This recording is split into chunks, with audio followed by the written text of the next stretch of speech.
Kia ora, New Zealand. Welcome to Sweet Chain Live. My name's Matt Drake. This is episode 124. 124. I'm joined this evening by Morgan Harfell. Good evening, Morgan. How are you?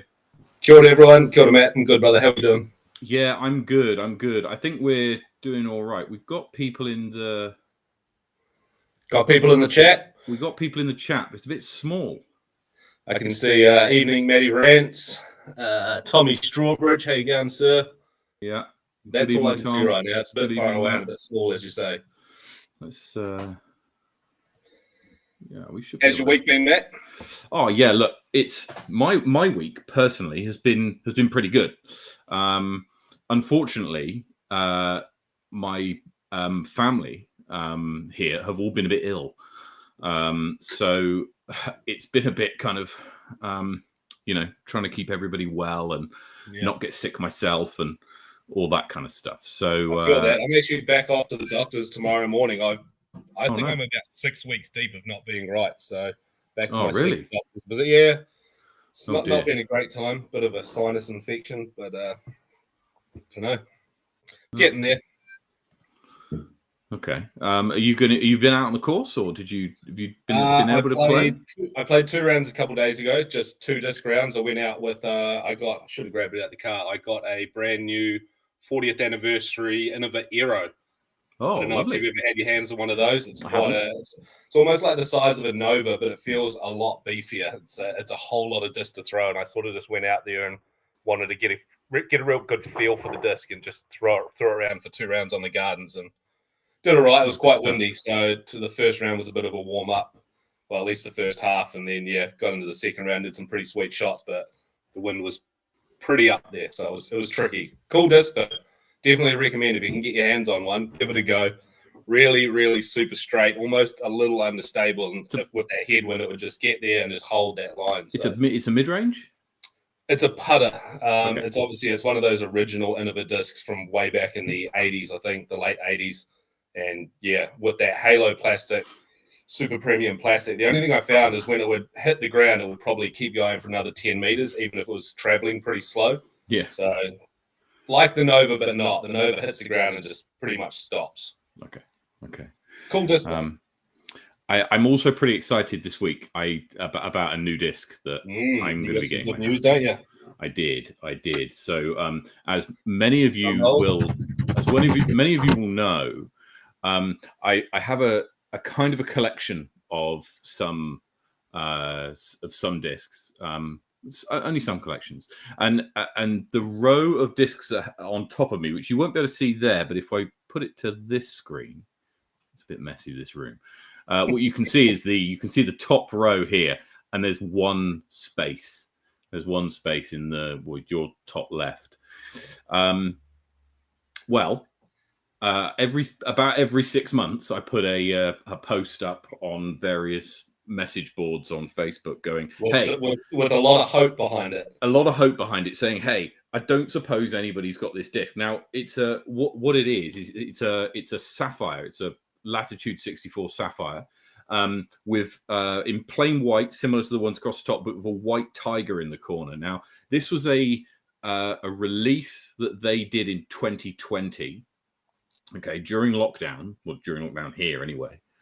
And they released 8 different discs, and they released about 25 of each one. And I've got all of the other ones, which is what we got. We've got an eagle, a panda, a polar bear, a koala, a rhino, a giraffe, an elephant, and now a white tiger is going to be joining the team. So I am stoked that this is happening. Completely at random. Just got a message overnight. Chap messages me and says, "Oh, I can see you're after one of these. I got 4. And how many do you want?" And I was like, okay. Couldn't believe it. But I have to say, tip of the cap to Terence Beach of Christchurch, who happens to be in the US at the moment, and who has very kindly agreed to ship the disc back in his suitcase. Nice one. And how long have you been? Sorry, I might have missed that just there. How long have you had that collection? Or when did you start collecting that? Well, I bought them off the Latitude site when they were released. Yeah, in 2020. All in one go. So, they were released in kind of drips. So they released one every kind of now and again. Yeah. And Latitude discs or trilogy discs in general aren't that collectible, but I quite like them. And anything's collectible if you want them. Well, that's right. So I picked them up as they were coming out, and the White Tiger one I missed, but I didn't realize I missed it until a little bit later on when I was sharing the collection on a trilogy page, and someone mentioned that actually there was an 8th one in the collection, and so after that I went on the search, and I found someone in the US who did have it, but she was unwilling to sell it. I think it was a thrower, but this one, you'll be super excited for the postman to show up. I will be, and you're excited, or you can be excited, the viewer, because we're going to do a live unboxing on the show. I can barely contain my excitement. So so that's coming in a few weeks' time. Should be a bit of fun. Super exciting. Hey Matt, I'm just getting messages on my phone. Sorry, that's why I was looking at it. Just saying the chat is really small on the TV. Yeah, I know. I mean, I've got it on my TV and it is small. I'm squinting to read it across the room. I'm not sure if you can make that bigger somehow. Yeah, hang on a second. Sorry, team. We'll get there. I've got an idea. We try to have one technical difficulty each week, and by we I mean Matt gets to fix it, and I just get to sit here and be cheeky. Oh goodness me, Tom Strawberries, that's enough out of you in my DMs, mate. Yeah. So anyway, we've got to. I'll try and fix this as we go. And see what we can do. In the meantime, we've got a great show for you today. We're going to go through some hot scores to begin with, and then we're going to be going over all of the results from the World Championships, from the juniors, from the AMs, all the Kiwi players, and talking about how everybody got on. Then we're opening this show up to you, right? So we want to know, and I'm going to fix the chat so we can see some of the questions coming through. You can ask us anything you like, okay? Anything you want. We've already got some questions that were asked in the Facebook post from earlier on today. So they cover a wide range of subjects from comedy to wrestling to cricket. So we're going to be covering all of those. But if you've got anything that you want to ask myself or Morgan, either disc golf related or otherwise, then please feel free to pop your question into the chat. Absolutely, and we'll give you our honest answers as best we can. Oh dear, sorry, that's not a shake. That's just me. If you want, it could be as philosophical as you like, or otherwise. We shall leave it up to you. Anyway, we're going to go through hot scores. Morgan, do you want to? Actually, just before we do, Morgan. Quick pop quiz for you, right? Go. In the last 28 days, out of everybody who's viewed a video, a previous episode of Sweet Chain Live, might have been last week, but it might have been a previous week, how many people didn't subscribe? As a percent, how many people didn't subscribe? As a percent or as a number, sorry? As a percent. 63. Oh, it's a little bit less than that. 41. Yeah, you're very close. 38%. Here we go. Are not subscribed. If you're one of those 38%, please. It helps the channel out a heap. And I know you hear it on all the YouTube videos. Like and subscribe and comment and all that. And I know you hear it, and you must get tired of it. But it really does help us out if you hit the subscribe button. And if you like what you hear, then give us a thumbs up as well. That's lovely. Morgan, take us through the South. Absolutely, brother. Now, for I think the third week in a row, I get to kick things off down in Queen's Park with my guy, Jaden Menzies. He's on a bit of a streak here. I wish I could remember how many weeks back it is. Maybe you could find that out at some point, Matt. But I'll have the pictures, won't I? Anyway, Jaden Menzies with a 10 down at Queen's Park. Headed over to Chingford. We've got a 5 down from our guy, Oscar, who has also been on here a few times recently. And then over into Brockville, and a man that's in the chat and watching the stream right now, Mr. Kelvin Cummings with a neg 4. Nice work there, man. Coming into Queenstown, and I feel like I should know who this is, but I have no idea. The Stiffmeister with a 9 down at the Queenstown Gardens. Then we're going out to Tucker Beach. Oh, Ethan Middlemiss has been in town, and he has got a shot even par. Headed out to Wanaka, to Ely Point. We've got Dougie with a 1 over par. Lismore, we've got Ollie Webb with a 10 down. Dude, that's some sick shooting out there at Lismore. Awesome stuff, bro. Jelly Park, the brother, Willie Toratana. Awesome job, dude, shooting a 12 under par. And then on out to Ascot with Jeremy Brockenshire. I think he might be in the chat as well. I feel like I've seen his name pop up before. He shot a Neg 9 at Ascot. Then we've got Nicholas McDermott with a Neg 5 at Queen's Park.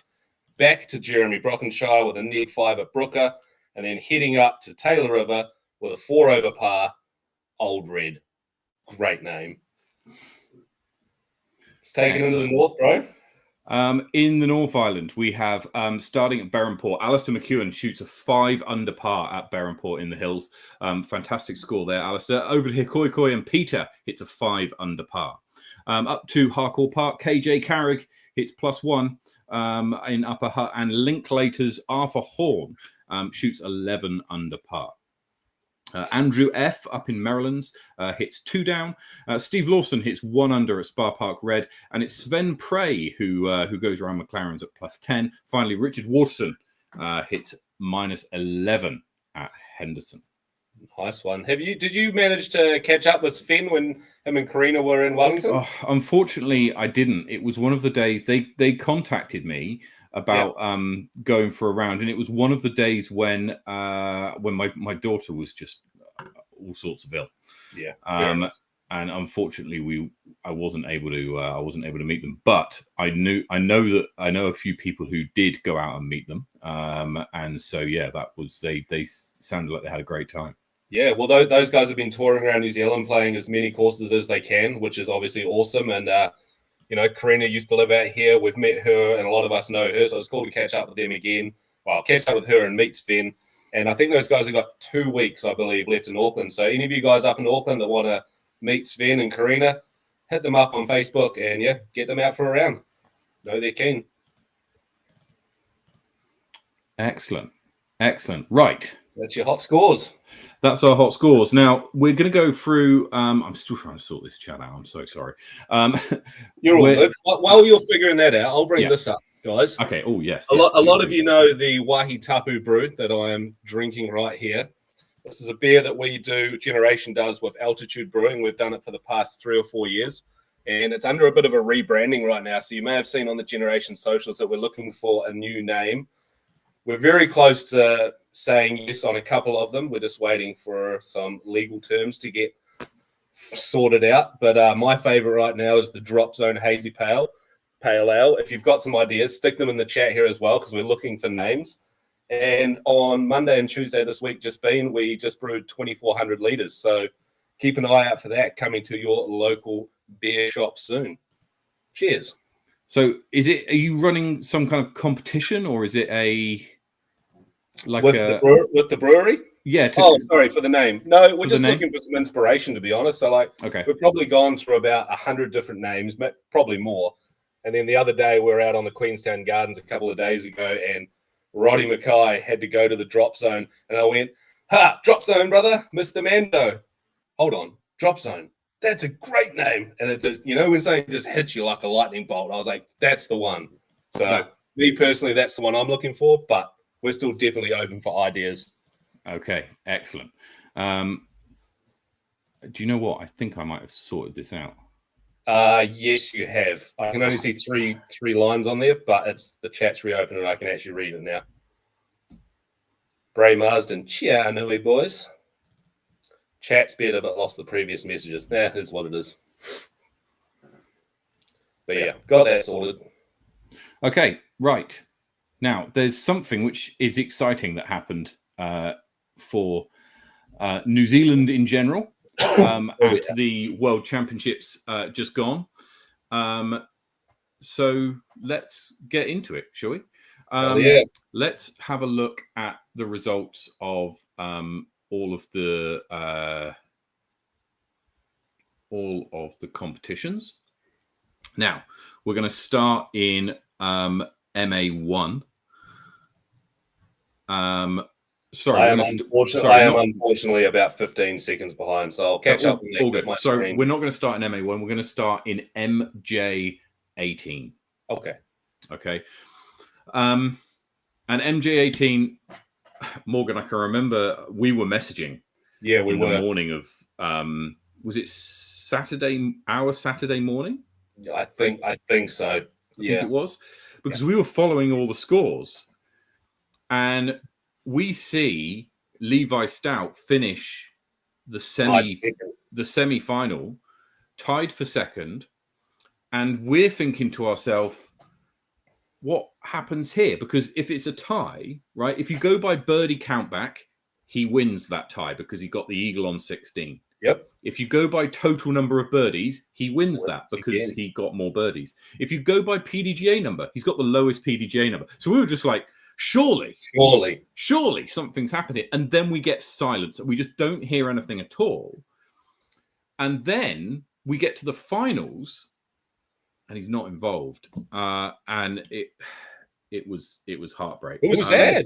It was super sad. Like, it was. I feel like I was yelling at my phone when I realized, like, I was that angry. I messaged Levi and we were exchanging messages about what had happened. And yeah, essentially they went to a playoff. And what was it? 5 holes to separate those 5 holes. I think they got through, and I think it was secured on the 6th. And they to take those 3 spots. Other 3 guys, yeah. Now, this is, but I think there was some confusion because I think what has happened is that there was some confusion between the tournament director, between the PDGA, and they were kind of getting passed between one another without anybody really making a decision. I don't think this kind of situation had been thought through as being a possibility.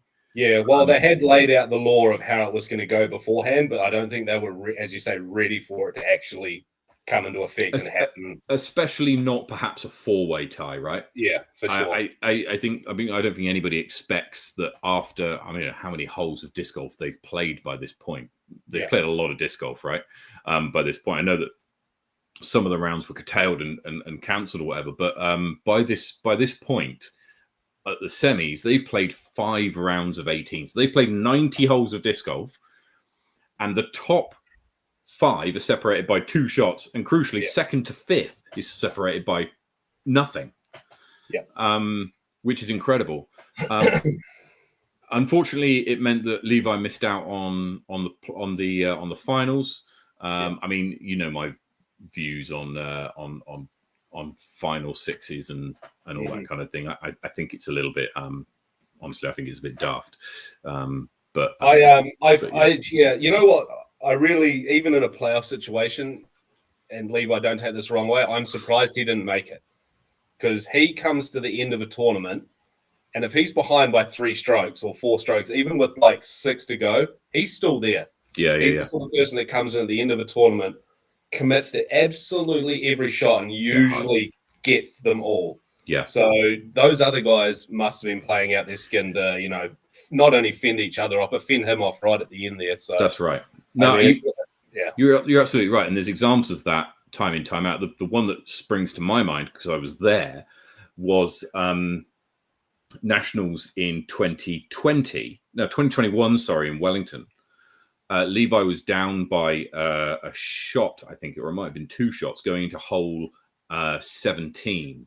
And hole 17, the pro hole 9 at Barronport, is a tough hole. It's a par 3, big Annie shot, baskets hidden in some trees. Really, really difficult to birdie. I think that over the whole weekend, you saw about 3 birdies out of the whole field, right?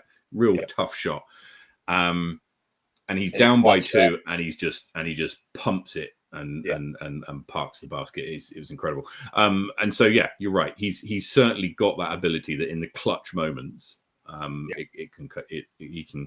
I don't remember what tournament it was. It might have even been the Southern Smash a few years ago, and he was way behind, and he was grumpy, and he goes, "I'm going to go and shoot a course record." Did in the middle of a tournament, just goes and shoots a course record. Just like, what do you do with that? So commiserations for not making it, but unreal performance to get to where he did. Unreal. So very proud of him. Look, I mean, fifth in the world for, your age group is simply outrageous. And I bet if you went back and had a look through previous junior championships, there will have been a few names in 5th place that you now recognise as being absolutely. So yeah, no, congratulations to Levi, very well played. And look, we really hope that he bounces back. He's got a tournament this weekend, of course, the Kansas City Wide Open, that he's playing with Ethan. And I think that, this is an opportunity for him to really just, the kind of pressure's off. The big event has been and gone. Go and have some fun and time to have some fun now, eh? So if you haven't got him in your grip 6, then it might be an idea to sub him in. Also competing in this division was Sebastian Faulkner, who unfortunately had a bit of a tough time. Didn't make the cut for the semis, and I think came in tied 70th, total of 3 under par.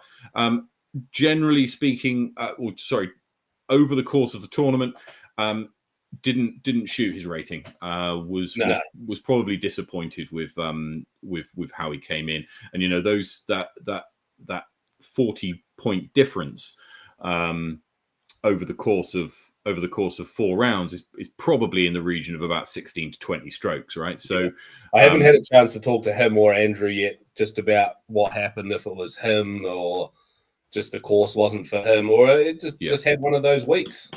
I'd say days, but weeks. It happens. It's a lot of pressure when you get to that level as well. Even in the juniors divisions, if you're playing at Worlds, that's huge pressure. So, you're playing against future world champions, right? Let's not kid ourselves.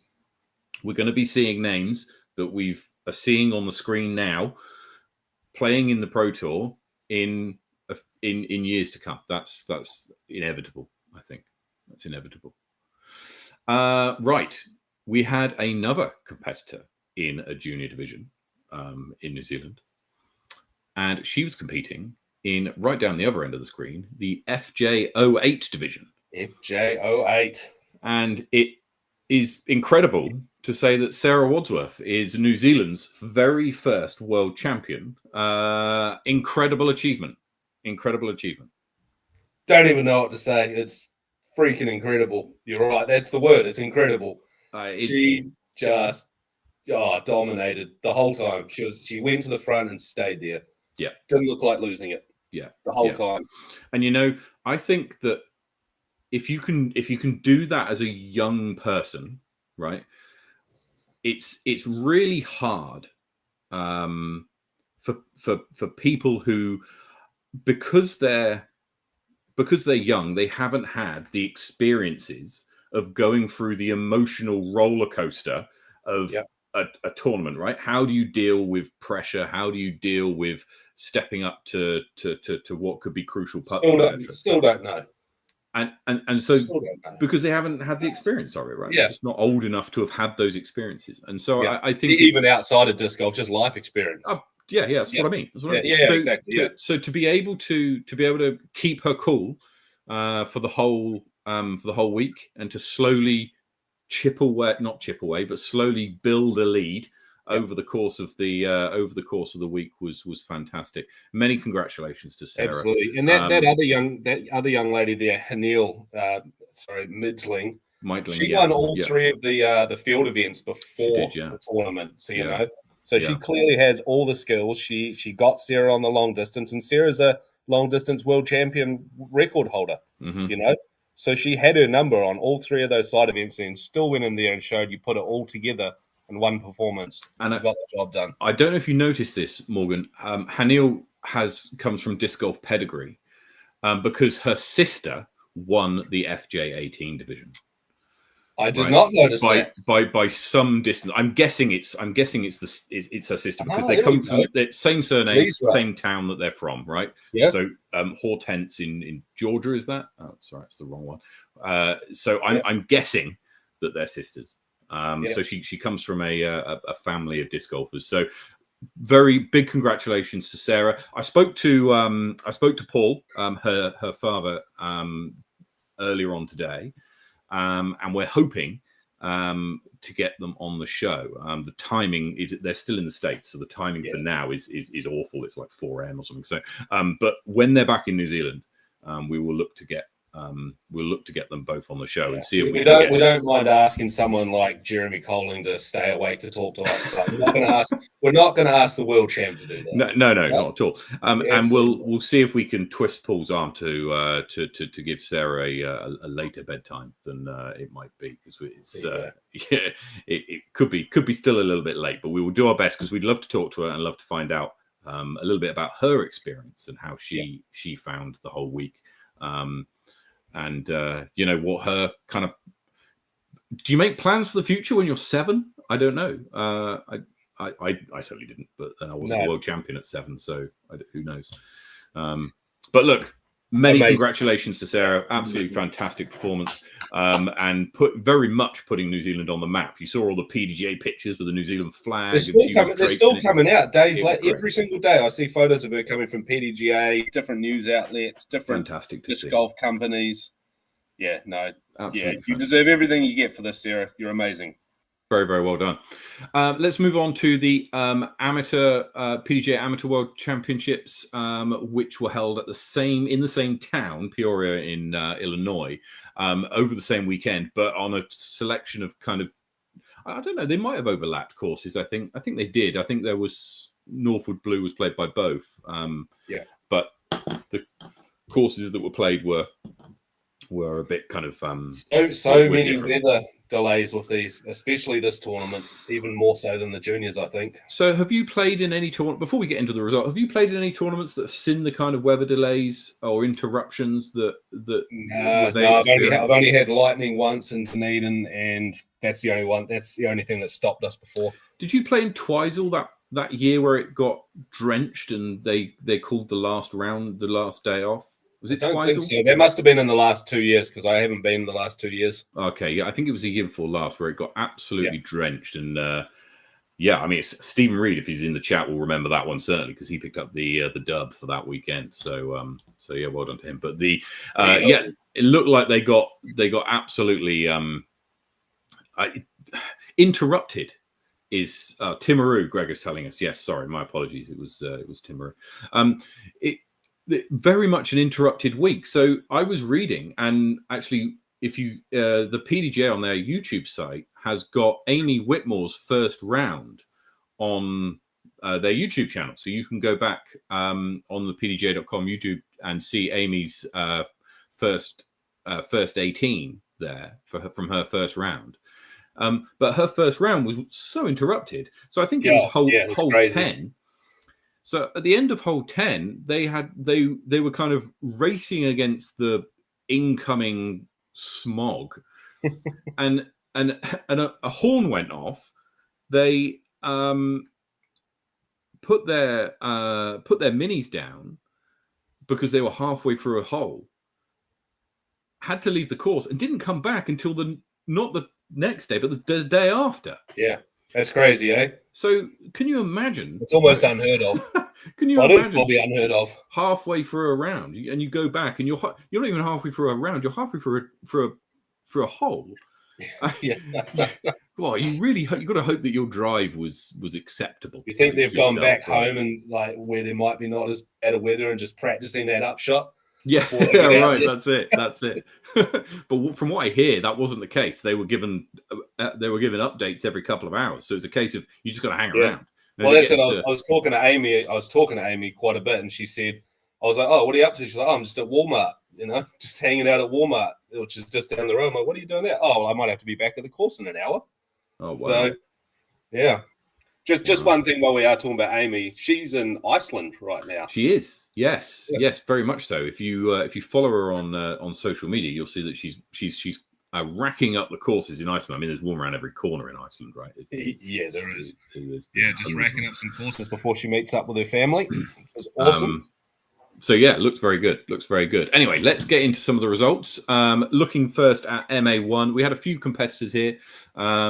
First up, Axel Olsen. Did you see his finish? Mm-hmm. So Axel Olsen wins the MA1 division, and he wins it with an eagle on hole 18 with a throw in from, I don't know, how far is he away? 60 meters? 60 odd out. 60 meters. Throws it in for an eagle. I mean, he uphill forehand shot. At this point, he's got a one-shot lead going into that final hole. But to throw it in for eagle for that and to take out the championship, that's very awesome. Good. That's such a cool way to finish. What a boss move to finish. Right, now let's have a look, because we did have some competitors. Now the highest placed Kiwi was Ryan Cambridge, who came in. Wanaka's Ryan Cambridge, who came in tied 17th. Event average of 986. The ratings seem low. I don't know. Yeah. Is it just me? I probably finished with a 999 rated round for his final round. With a 999, but after this first round, pretty consistent. 986, 989, 999. That's pretty consistent play overall, and caught up on the rest of the field. He's done a really good job clawing back a lot of those spots there, eh? Yeah, especially in I think if you've got the lead and you're kind of out in front, and you're hit with interruptions, I think it's easier to kind of maintain than if you're on the charge from being behind, because you've got Ricky Wysocki talked about it the weekend just gone about keeping momentum and momentum gaining shots. And if you're being interrupted all the time, you maybe don't feel the benefit of those momentum gaining shots as otherwise you might. Next up, Jaden Watson shoots a very hot round, 1009 rated final round to finish tied 40th. Event average of 980. He was doing first couple of rounds were probably a little bit below par for him, and then clawed it back in the second half of the tournament. Yeah.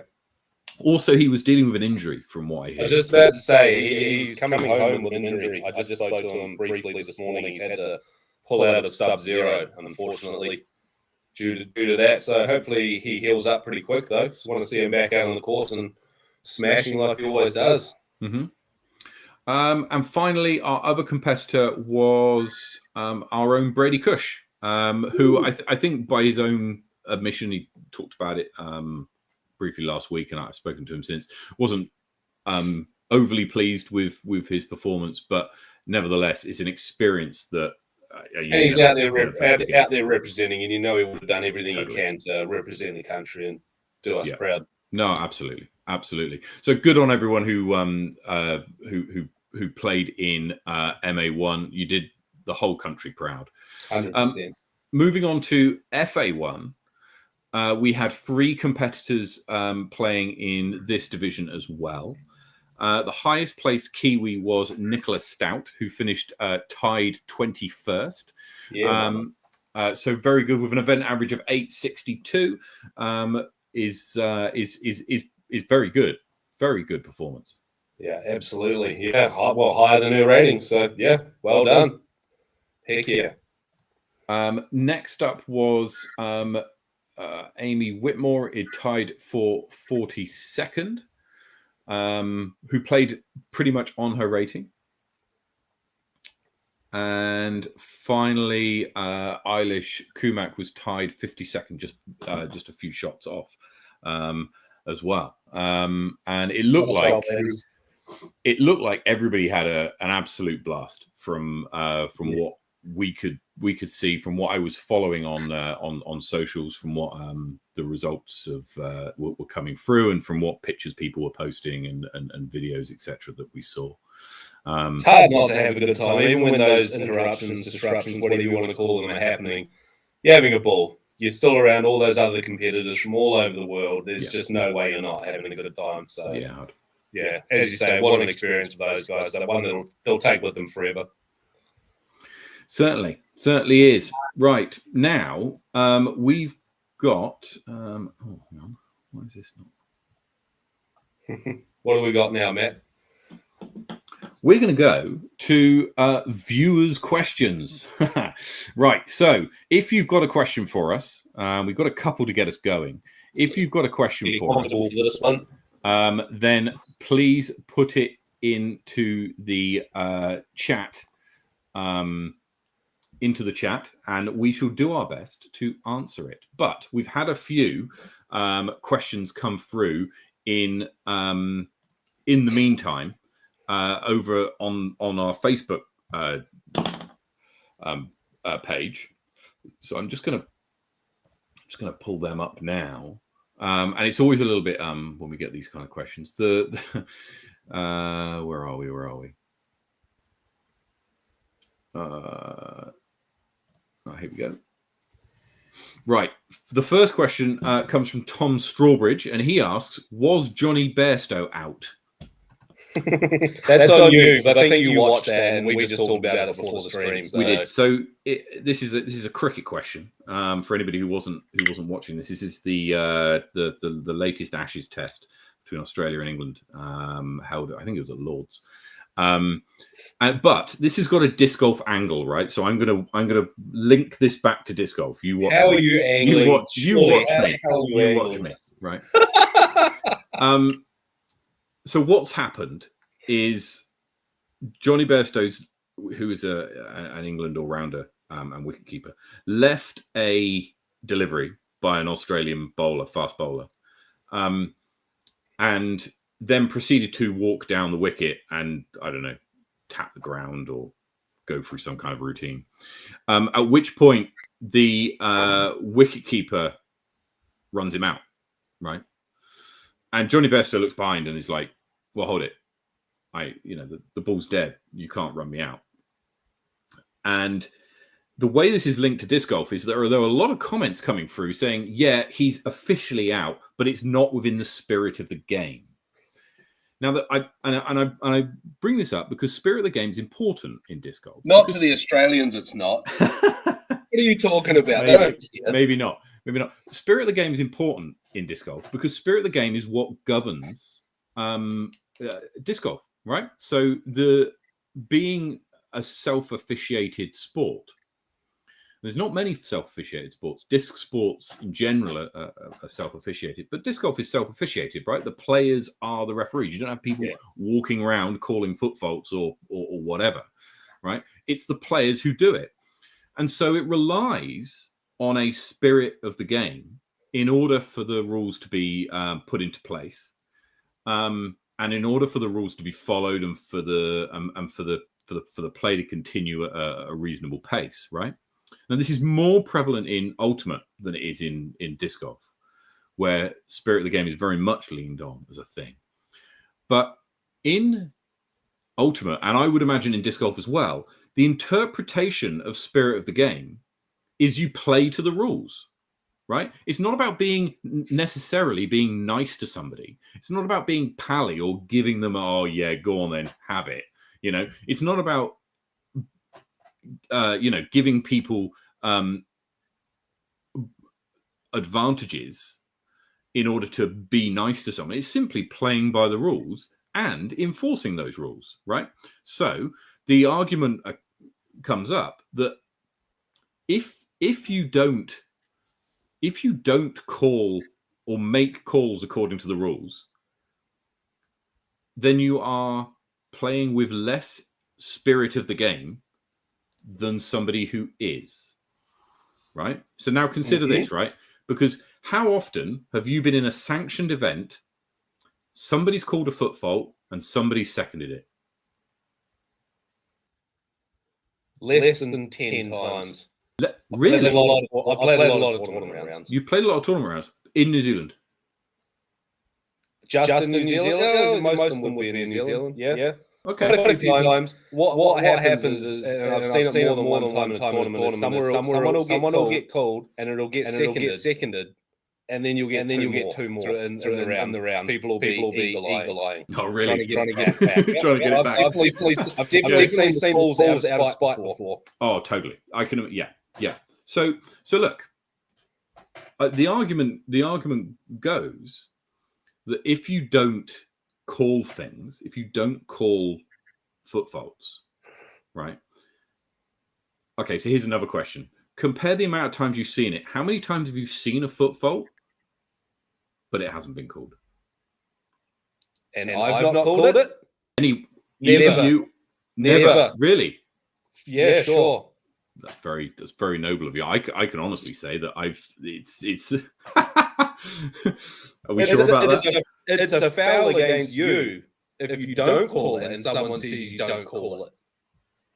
Yes, but yeah, okay. So, yes, that's right. You can't call fouls on yourself, I don't think. So it does require somebody else to call it. But I've certainly seen it happen. I've been in tournament rounds where I've seen a foot fault happen, and it's with somebody who's perhaps less experienced. It might be their first tournament. They're playing in MA3 or something, and I've just talked to them about it. Yeah, and I've not called them on it. That's for in my book.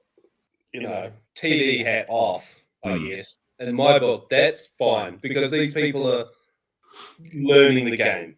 If we're talking about MA3, that's usually a rec division with new tournament players that might not know the rules. But right, devil's advocate for a moment. Surely that's the division that it should be called in the most, because they're the people who perhaps would find greatest benefit for being reminded of the rules. Yeah, but we're being reminded of the rules or told the rule afterwards, being like, "Hey, excuse me, man, that's true. This is the rule." Like that's basically what you said to start that off with. Is just explain to them, "Hey, this is the rule. You might not know this." Chap, what do you think? What do you think? First, was Johnny Bairstow out? I think we all know the answer to that. And two, have you ever seen rules in disc golf, in sanctioned PDGA sanctioned rounds, being broken and the rule hasn't been called? Has that ever happened to you? Have you not? Oh yeah. Have you not had it called on you? Chap, what? Let us know. What was your reaction to it? What would you? I've definitely seen. I've definitely fouled and called myself on it without anyone else calling me on it. Well, that's it, because it needs to be seconded, right? In order for no one seconds it because they're like, okay. But you're like, I definitely just stood on my disc. You know what I mean? Yeah. I mean, look, and the time, aspect as well. You're 30 seconds. I know a lot of the in the Wellington Masters group that I play with, they're quite keen on calling that, albeit in a very jokey manner. But it's certainly something that we've seen on occasion, and certainly something which, I mean, there's videos of Nico taking like hours to take putts, right? So and we've spoken about it on the show. We're going to keep throwing Nico under the bus for these things. Maybe. Let's be honest, Gannon Burr is shocking as well. There's more than one. There's more than one. Definitely more than one. But the question you got to ask is, at what point does it become ridiculous and people have got to start calling it? And then does it cause awkwardness on the card? Almost certainly. Does it cause and do you want that? Is the net benefit? Is the net benefit of calling somebody on it? It definitely does change the atmosphere on the card if someone gets called. Yeah, especially between those two players. Yeah, if you're one of the other two, you're just like exactly that, and code goes on to the other two players, and it's just like, oh well, I guess we'll just go here playing this round while these two, Yeah. But to go back to the most important question, there, sure, Johnny Bairstow was out. Excellent. Right, we had a question from Bray Marsden. Can Morgan Hartveld give us his top 50 music artists in order? Top 50? Top 5, sorry. Oh, we would have been here all night, wouldn't we? Settle down. Yeah, I don't think I've comfortably artists. In at 50. No, so go on, top 5. Who's your top 5? Okay, so I didn't think I could. We spoke about that just before the stream, and I thought, I don't know who it is, and I'll just go with the top last 6 people that are on here. But I'll have a quick thing about it. So, like for me, Dre 2001. I'm a big hip hop guy. Big rap and hip hop guy, always have been. So Dre 2001, the album, is probably my all-time album. I can listen to it non-stop. So we'll go with Dr. Dre and we'll go Snoop Dogg in there straight away. Mm-hmm. I do love a bit of country. So, and for the last couple of years, ever since Yellowstone came out, I've been full on into Ryan Bingham. So Ryan Bingham, we'll chuck him up number 3. Yep. New Zealand, I'm going to drop 2 in actually. We're going to go 660. As a whole group, 660s in there. And I don't think you can go past Tiki Tane Tiki Tane is just an idol of New Zealand music. Okay. Going back a very long way. He just had the song Don't Tell Me, just came up 20 years old, like yesterday. So, yeah, Tiki. Is that 4? Sorry. Yeah, I think Dre, Snoop, Ryan Bingham. No, it's 5. 660, Tiki Tane. And let's go with, oh, goodness. Hey, do you get kicked off of this channel if we play music? no. This is for my Japan guys.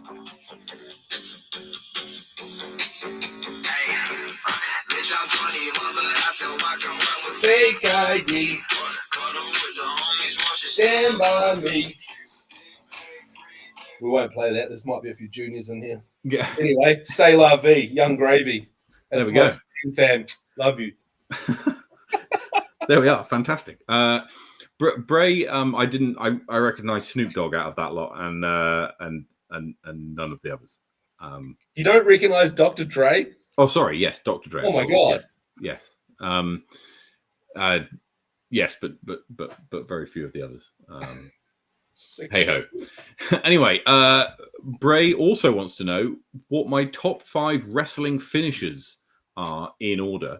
And so I had to have a think about this. And the first one, the winner, the number 1, might be obvious, right? I wonder if anyone can guess what number 1 is. It's inspired the show you're listening to now. But I'm going to place these ones based on the wrestlers who did them, because I think that I've got to respect the people who I enjoyed watching as wrestlers, right? I'm hoping you're going to name the one thing that I can see in my head but can't remember the name of it. So please carry on. So in 5th place is the Go to Sleep by CM Punk. CM Punk's great. His ability on the mic and his ability as a wrestler. He's a technically very good wrestler and also a very good showman. Another fantastic wrestler and good showman combination. I go for the Walls of Jericho in 4th place as my submission move. That's the one, the Walls of Jericho. In 3rd place, I'm a big Randy Orton fan, so the RKO is going to be in there as his finisher, the Randall K. Orton. And then in 2nd place is the man himself, the Tombstone Piledriver, just because of how for ages no one kicked out of it, and it was just, if that came, that was GG, that was it. But of course, number 1, can you guess what it is, Morgan? Nope, no idea, sorry. Number 1 is Sweet Chin Music by Shawn Michaels, of course. It has to be. It's inspired the name of the company. I never knew that. That's news to me. And so yeah, Sweet Chin Music by Shawn Michaels would be it. The Walls of Jericho, what a move! Yeah. I mean, I wouldn't like to be. Just let me recap that real quick. The Walls of Jericho is the one where someone's upside down and they've got their legs pulled back against it. Yeah, someone did that in the UFC a few years ago. Couldn't believe it actually happened. For all of the submission moves, I mean, I think we all kind of know that. I mean, actually, I actually went to a few wrestling classes years ago with local independent wrestling circuit, and it was absolutely fantastic fun. I went along with my brother and a few mates. We went for a few weeks. It got a little bit ridiculous, but we went for a few weeks and had fun. And I got to suplex my brother, which was like, how often do you get to do that and not get shouted at? And so it was great. But whilst we were there, I said to one of the guys who does perform, I said, "Hey, look, I want you to hit me like you would hit someone in the ring, because I want to know what it feels like. Like, can you actually? Is it one of these? Now, how much of it is a sell, and how much of it is you actually hitting me?" Did you hit the floor? No, I didn't hit the floor, but I did get knocked back. It was a firm hit. It was a chest slap. It was a firm hit, and so yeah, it was. It's not all showman, and I got a lot of respect for wrestlers actually, being able to put on a show whilst also jumping around, getting hit, doing all this stuff. Doing that show 6 days a week whilst keeping themselves in physical fit shape. The athleticism in it is next level. I mean, look, if you're a fan of Shortland Street and can respect what those people do, you have to respect what wrestlers do, right? Because More they're of in a the home same and away business. kind of guy, if I'm honest. Either way, they're in the same business, right? Of entertainment, but they've got to keep themselves physically fit, and also what they do is Just a quick question, sorry, Matt. Yeah. Is the chat still working on your end? I've reset my YouTube and it's still working, but it's still a little bit small. So the last comment I see is from Scott Brooker. The BSO argument centers around the ball being dead. Yada yada yada. Is that the last comment? That's the last one I've got here. Yeah. Can someone stick a new comment in the chat just to make sure that is working, please? I feel like we've said some things here that should have been commented on, especially by Bray Marsden. Let me see if let me just check I haven't put that. I just keep looking up expecting to see a comment about the walls of Jericho. That's all. Let's just double check that I've not put it onto. Conor McGregor is 0. Yeah, who cares? He's 0-6 in the Contender Series right now too as a coach. Terrible. Right. Do you watch any UFC, Matt, at all? No, I'm not a UFC fan, to be honest. I mean, I've watched it on occasion where. Sorry, one moment. You're all right. Someone's just commented, Mickey Rourke, the wrestler, is a good watch. I've watched it on occasion, like when there's been a big one on, right? And and so we've, when you've had, it's going to ask me Tom Strawberry's comparing Shortland Street to they're in the same. Tom, they're in the same game, right? They're in the same game. Mm-hmm. What they do is they put on a show, but I've got far more respect for wrestlers who have to keep themselves in in top physical shape, and also what they, people might say, oh, it's fake and it's scripted and whatever. Yeah, it might well be, but if you get suplexed from the top rope, you've still been suplexed from the top rope, right? You can't fake being suplexed from that height, right? It's not like someone slid a mattress out and then moved it away again, and I mean that move from Logan Paul off the top rope. The two guys, I can't remember who he did it with. The other guy, they were on the opposite top rope and they jumped together in the middle of the ring and hit each other side by side. This is within the last few months. Over the center of the ring off the top rope was insane. Insane. I didn't see that, actually. I must you got to look that up. I'm not a Logan Paul fan. I'm not a wrestling fan, if I'm honest, but that was insane. Okay. Considering he just came into the sport as well, to be fair. So they're my wrestling top finishes for you. We're just going to go back to a question that Scott Brooker's asked in the chat, actually, that says the Bairstow argument centers around the ball being dead. Right, so Johnny Bairstow says that the ball was dead. The rest of the world is saying, well, actually, no, the ball's not settled because else any stumping would not have happened, right? Something neither team is sure of. What's the disc equivalent? So, is there a disc equivalent of like? Oh, I mean, I guess he's talking about time a disc has come to rest. Yeah, so like, I don't know if there is an actual time to it. Have you ever had this where a disc has landed in a tree and then on your way to the disc, it's dropped out of the tree? Yeah, well, that's definitely come to rest. I mean, if you're walking towards it. Yeah. I mean, I had one. So, actually, I'm just going to bring this up. We just played Wanaka last weekend. Is it this week? Yeah, this weekend just been. So, Queenstown's just played Wanaka. You did. In the Battle for the Crown. And well done, Wanaka. You absolutely whipped our butts. It was some of the windiest disc golf I've ever played in. I started all right and just couldn't get a hold of my discs in that wind, and neither could the rest of the Queenstown team, bar about 2 players. So well done. We're going to take you to the Gardens next round, and we're going to show you how it's done. That's even without Ryan Cambridge, right?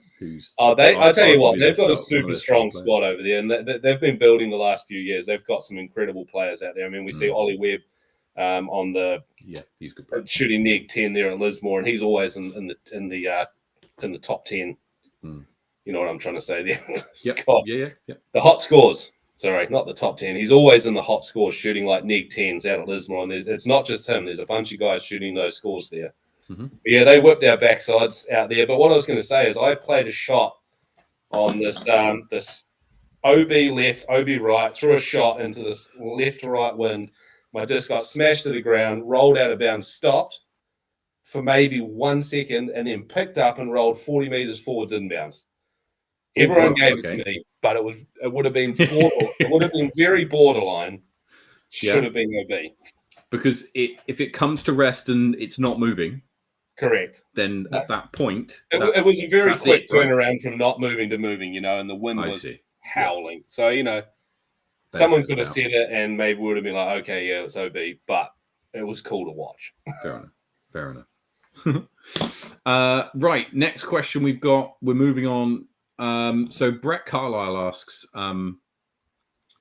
rank the following, and he's picked 5 British comedies. Now I don't know if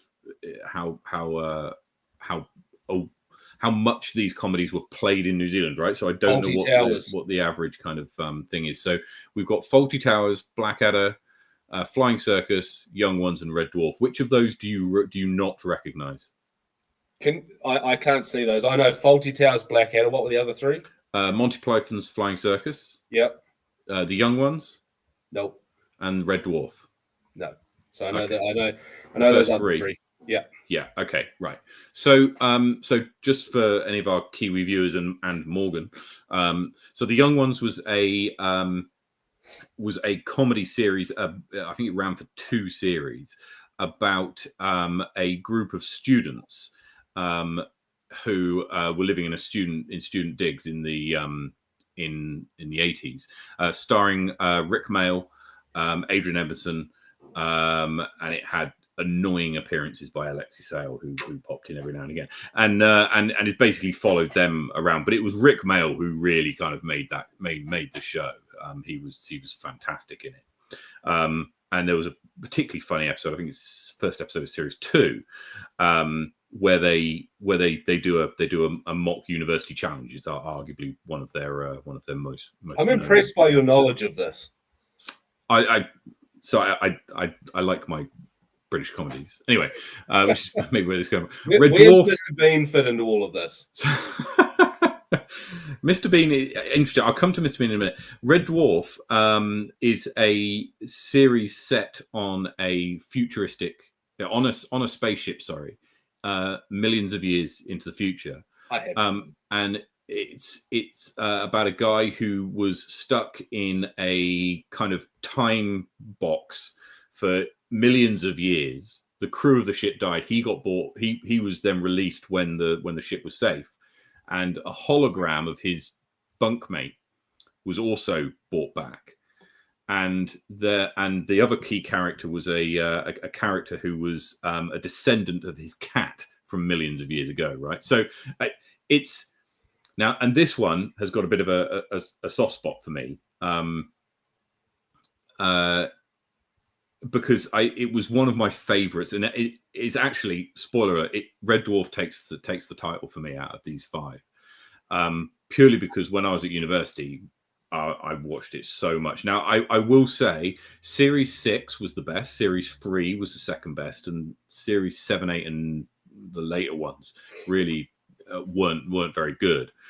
But series 6 was spot on, absolutely spot on. If you do get a chance to watch it, I don't know where you can stream it, and annoyingly, I found it on an old hard drive that I dug out when I was doing some tidying up, and I tried to play it on my TV, but it wouldn't, through the PlayStation, but it wouldn't work, which was disappointing. But so I've got to try and find another copy of it, because I can't find a place to stream it.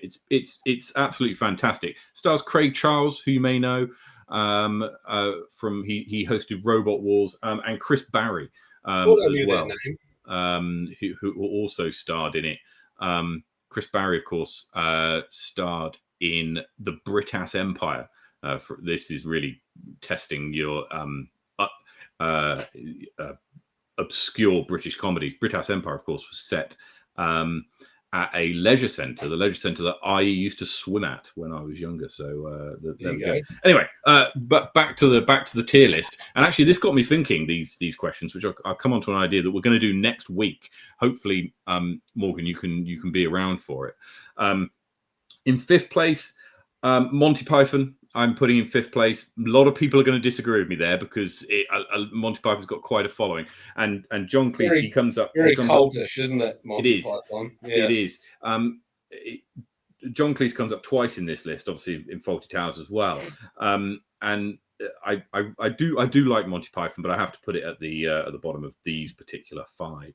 In fourth place is The Young Ones. Again, I enjoyed it. I think it was a little bit before my time and a little bit too slapstick for me. Right? I don't enjoy the slapstick kind of similar to Bottom, which same actors appeared in. Third place, Fawlty Towers. So Fawlty Towers is based in Torquay, which is of course in Devon. Have you been to Torquay? I've been to Torquay. Yeah. There we go. All my family come from that area of the country. That is really? The part of the world that I am from. Yes, my daughter is called Devon, named after the county that I'm from. And yeah, so Torquay is a little seaside town, and it's based in a hotel there.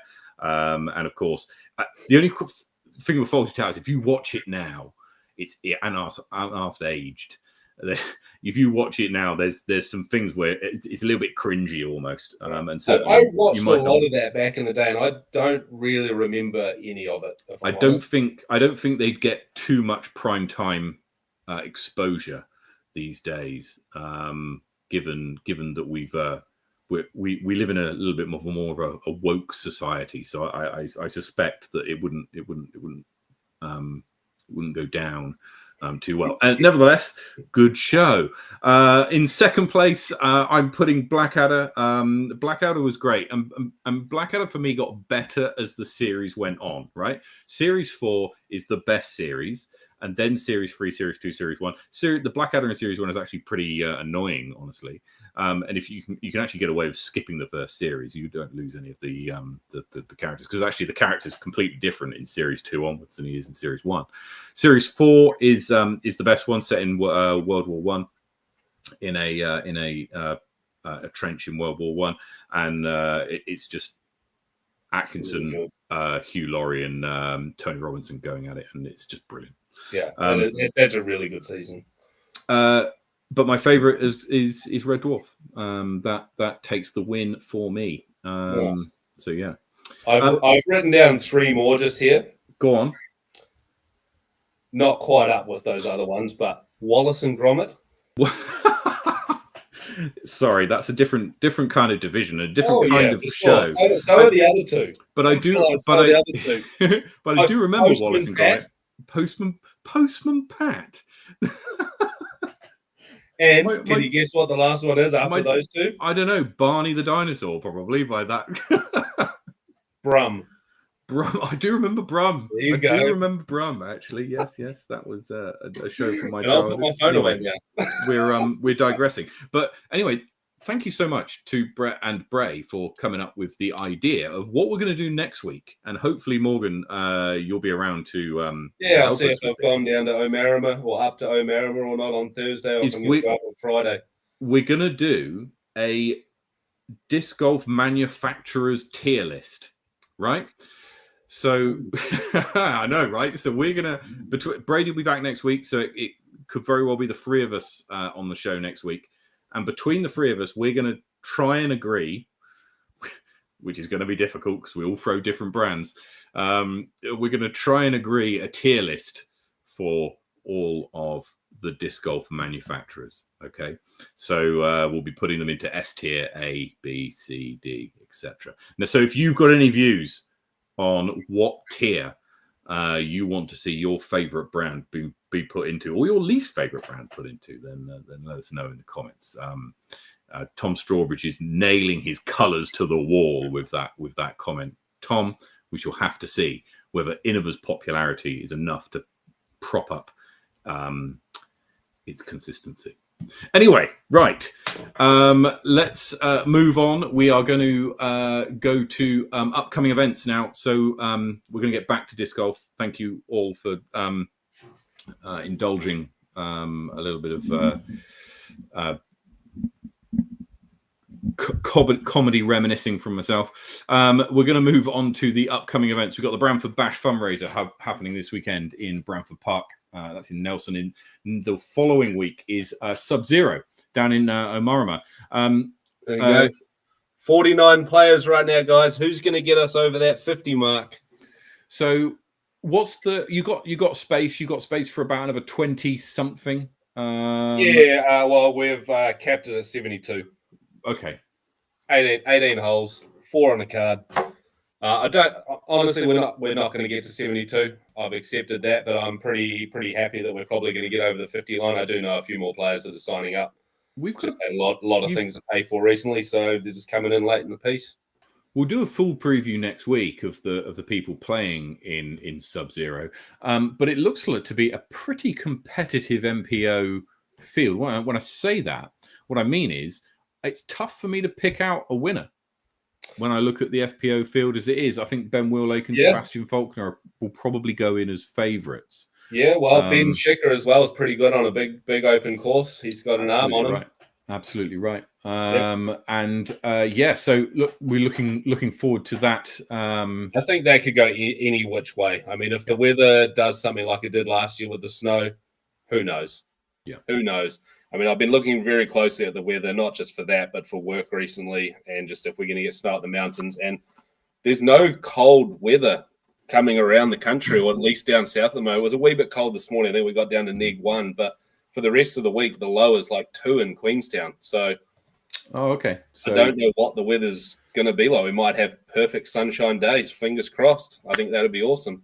Mm-hmm. We've then got the Capitanese up in Wykenise the week after. Again, pretty competitive MA1 division here. They've got 40 players. I'm still to register, so I'm going to be popping my register in, all going well, a little bit later on, and putting my name into the mix of MA1, I suspect. Yeah, MA1. And then the icebreaker in Dunedin is on the same weekend.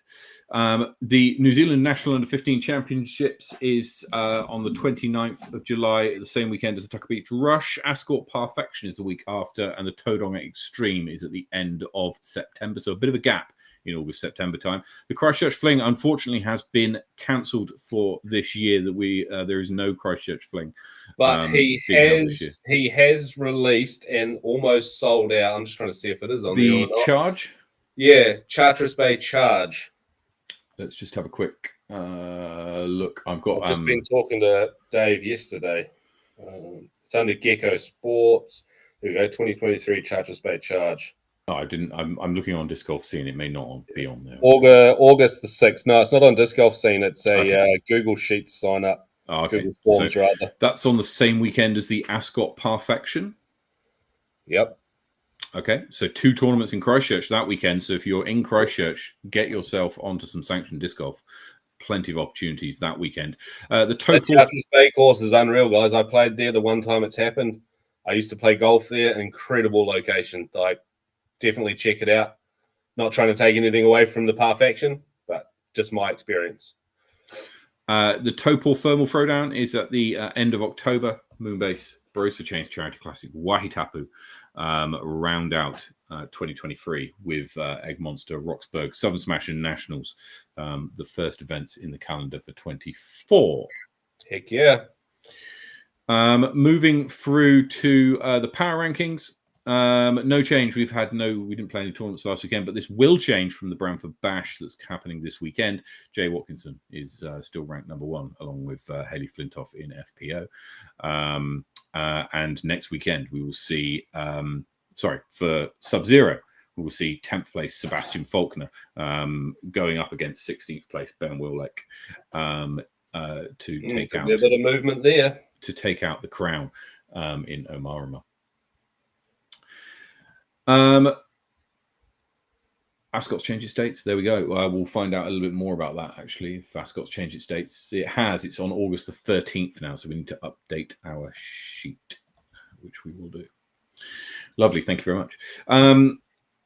That's about it for us for this week. Thank you so much for joining us. And also, can I just say a big thank you to yourself, Morgan, for joining me for the last, what was it, 4 or 5 weeks? I think it's 5 weeks. I think. Absolutely fantastic to have you on the show. It's been great to have a yarn with you each week. Now we've spoken. We'd like to have you back to be part of the show going forward, and to put in your give your perspectives, especially when it comes to some of the Elite Series stuff that's coming up.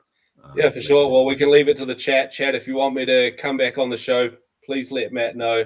If you don't, I guess you could tell him that as well. I'll probably be here either way. I'll definitely come and join you and Brady for some shows. And if Brady needs a bit of a break, or if you need a break, I'll jump in there and fantastic some yarns. Fantastic. Well, look, best of luck to everybody playing in the Bramford Bash this weekend. But wherever you're playing disc golf, take it easy, play well, get some birdies, and we'll see you